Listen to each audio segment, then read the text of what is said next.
Assalamualaikum warahmatullahi wabarakatuh. Salam sejahtera bagi kita semua. Om Swastiastu, Namo Buddhaya, salam kebajikan, Rahayu, Rahayu, Rahayu. Di sini, kami akan mempresentasikan mengenai fungsi pemrograman dalam bahasa C++. Sebelumnya, perkenalkan, nama saya Lulu Taufikul Baroroh dari Prodi Teknik Elektro Fakultas Teknik Universitas Negeri Semarang. Di sini, saya akan didampingi oleh rekan-rekan saya, yaitu Nadia Insyafana, Syarif Hidayat, dan Rio Budianto.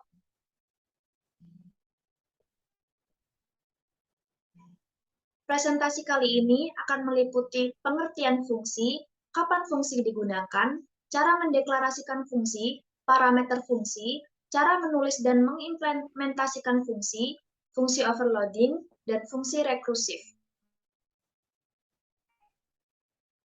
Yang pertama yaitu pengertian fungsi. Fungsi merupakan sebuah perpustakaan yang telah tersedia atau blok program yang telah kita buat yang dapat berisi banyak program dan dapat dipanggil untuk melakukan proses yang kita inginkan. Fungsi berisi sejumlah pernyataan yang dikemas dalam sebuah nama. Selanjutnya, nama ini dapat dipanggil di beberapa tempat dalam program. Fungsi merupakan suatu bagian dari program yang dimaksudkan untuk mengerjakan suatu tugas tertentu dan letaknya terpisah dari program yang memanggilnya. Fungsi merupakan elemen utama dalam bahasa C++ karena bahasa C++ sendiri terbentuk dari kumpulan fungsi-fungsi. Gambar di samping merupakan contoh perpustakaan fungsi yang telah tersedia. Selanjutnya adalah mengenai kapan fungsi dijalankan. Fungsi dapat digunakan setiap saat pada program yang kita rancang untuk membantu kita menyelesaikan sebuah tugas tertentu. Fungsi dapat diambil dari programmer lain atau dapat dibuat diri sendiri terlebih dahulu. Fungsi ini digunakan untuk menyingkatkan kode, pencegahan penulisan program yang berulang, dan untuk memecah program ke beberapa bagian sehingga mudah dalam pembuatan dan pemeliharaan kode ke depannya. Fungsi adalah subprogram yang bisa digunakan kembali baik di dalam program itu sendiri maupun di program yang lain. Fungsi dapat menerima input dan menghasilkan output. Contoh fungsi yang sering kita buat adalah fungsi main. Fungsi ini memang wajib ada di setiap program C++ karena fungsi inilah yang akan dieksekusi pertama kali saat program berjalan. Selanjutnya mengenai cara mendeklarasikan fungsi akan dijelaskan oleh rekan saya Nadia. Silahkan Nadia.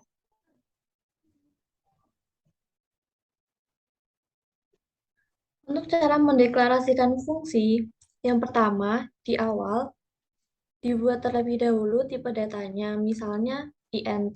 Kemudian, baru ditulis nama fungsinya dengan catatan, karena fungsinya ini bebas ya, dengan catatan jika terdiri dari 2 atau lebih kata, harus disambungkan dengan underscore, karena apabila diberi spasi tidak akan terbaca. Kemudian, baru dituliskan tipe data parameternya dengan menuliskan tipe datanya di awal, kemudian nama parameternya. Kemudian di bawahnya ditulis fungsi dari kode kerja programnya itu apa. Di sini contohnya tubuh fungsi berisi kode program dari fungsi. Selanjutnya yaitu parameter fungsi. Parameter fungsi sendiri adalah variabel yang akan diberi nilai pada saat fungsi tersebut dipanggil untuk diproses dan hasilnya akan berubah-ubah sesuai dengan nilai yang kita input ke dalam fungsi tersebut. Parameter fungsi berfungsi untuk menyimpan nilai yang akan diinputkan ke fungsi. Untuk selanjutnya, cara menulis dan mengimplementasikan fungsi akan dijelaskan oleh rekan saya, Syarif Hidayat. Kepada Syarif, silakan. Ya, terima kasih Nadia. Di sini saya akan menjelaskan cara menulis dan mengimplementasikan fungsi. Di sini saya mempunyai contoh. Contoh fungsi yaitu seperti biasa, di awal include, IOStream, dan using namespace std. Baru, di sini saya deklarasikan bahwa fungsinya seperti yang dijelaskan oleh Nadia tadi. Di sini tipe datanya saya buat void. Baru untuk namanya saya buat say hello. Di sini saya buat pakai underscore karena jika di spasi seperti dijelaskan Nadia tadi, maka dia akan dia akan error maka dan tidak terbaca. Lalu di dalam baru untuk parameternya sini saya buat tipe datanya string dan parameternya name. Lalu untuk badan fungsi saya buat count, hello, dan name-nya tersebut baru end line. Lalu kita ke fungsi utama yaitu main. Baru saya panggil kembali fungsi yang telah saya buat dan deklarasikan yaitu say hello. Saya buat di sini say hello dalam kurung. Baru saya buat dian tanda seru. Dan dian tanda seru inilah yang akan menggantikan parameter name tersebut. Jadi saat kita eksekusi, maka akan yang keluar hello, baru name. Name sini yang sudah diganti dengan dian tanda seru. Maka keluarnya hello dian. Sama seperti di bawah, petani tanda seru, kode tanda seru akan menggantikan parameter name tersebut dan akan keluarlah hello petani tanda seru, hello kode tanda seru. Untuk penulisan fungsi ini, kita bisa di awal menulis deklarasinya saja, baru setelah kita buat kode-kode yang lainnya, baru kita bisa membuat fungsinya di bawah juga bisa. Yaitu misalnya saya buat saja voice say hello string name, badan fungsinya tidak saya buat. Baru saya buat lagi di bawah voice say hello string name, baru saya buat badan fungsinya count hello name and line bisa juga. Tapi jika saya buat deklarasi dan itu ya di bawah, maka tidak akan keluar. Karena yang akan dieksekusi duluan adalah main-nya. Selanjutnya saya akan membahas tentang fungsi overloading.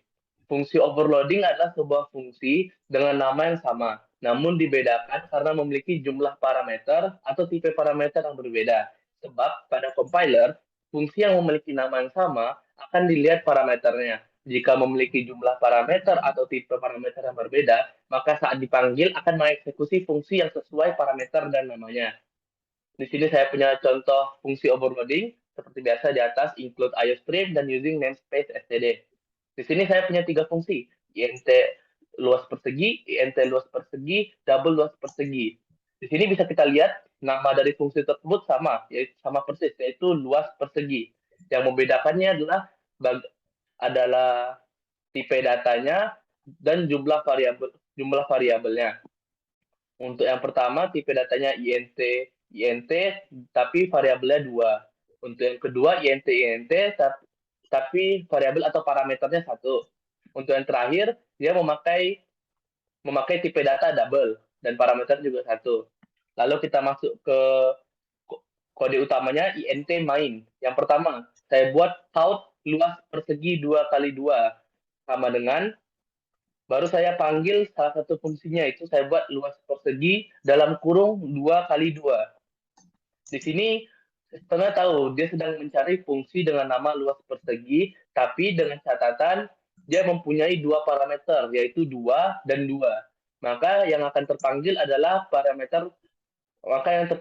fungsi pertama yang sesuai dengan apa yang saya minta. Maka langsung dieksekusi, luasnya sama dengan panjang kali lebar, baru return-nya adalah luas tersebut. Maka keluarlah luas persegi 2x2 sama dengan 4. Lalu untuk count kedua saya buat luas persegi 4x4. Baru saya panggil luas persegi, tapi parameternya cuma 4. Maka yang akan keluar adalah fungsi kedua, di mana saya buat di sini parameter cuma 1, yaitu sisi. Karena sesuai, langsung dieksekusi, yaitu int luas sisi dikali sisi.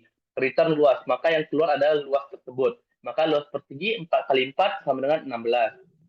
Yang terakhir, saya meminta count luas persegi 4,5 kali 4,5. Baru saya memanggil luas persegi 4,5. Di sini dia sama seperti yang count kedua, cuman perbedaannya ada 4,5. Di sini yang membedakan itulah tipe datanya. Di mana 4 tipe datanya adalah int dan 4,5 tipe datanya adalah double. Walaupun sama-sama variabelnya 1, namanya sama, tapi tipe datanya berbeda. Maka akan sesuai dengan fungsi ketiga. Karena sudah sesuai langsung dieksekusi, yaitu luas persegi panjang double sisinya 4,5, maka return-nya adalah sisi dikali sisi. Sisi dikali sisi, maka luas perseginya 4,5 kali 4,5 sama dengan 20,25. Untuk selanjutnya adalah fungsi rekursif yang akan dijelaskan oleh rekan saya, Rio Budianto. Waktu dan tempat dipersilakan. Baiklah, terima kasih atas waktunya. Di sini saya akan menjelaskan apa itu fungsi rekursif.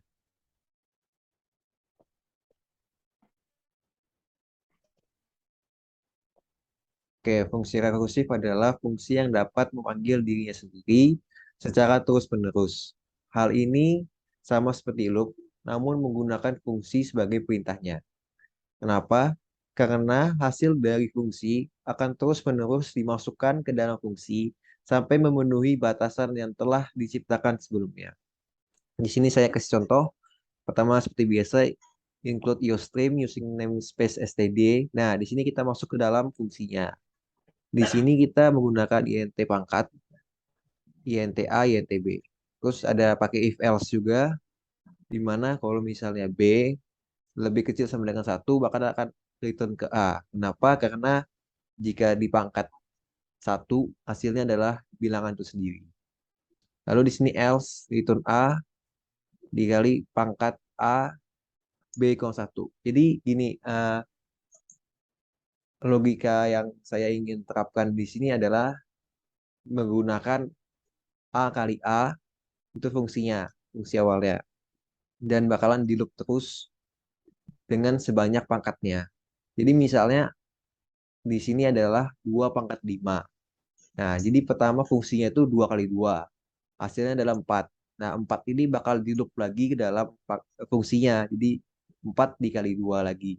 Terus eh, seterusnya sampai mendapatkan hasilnya. Terus kita masuk ke dalam kodenya int main, int a, int b. Kenapa harus dideklarasikan lagi? Karena di sini kita ingin menggunakan code dan cin. Di sini code angka cin A, sedangkan pangkat kita akan cinkan B. Di sini kita code-nya hasil, baru return 0. Maka bisa dilihat di sini angkanya 2, pangkatnya 5, hasilnya adalah 32. Ya, mungkin sekian dari saya tentang fungsi rekursif. Saya kembalikan pada Lulu. Baik, terima kasih Rio. Dengan ini, selesai sudah presentasi dari kelompok kami mengenai fungsi dalam bahasa pemrograman C++. Terima kasih saya ucapkan kepada rekan-rekan satu tim saya dan juga penonton yang telah menyimak video presentasi dari kelompok kami. Mohon maaf jika ada kekurangannya, karena kesempurnaan itu lagu milik Rizky Febian. Akhirul kalam, wallahu muwaffiq ila aqwamit thoriq. Wassalamualaikum warahmatullahi wabarakatuh.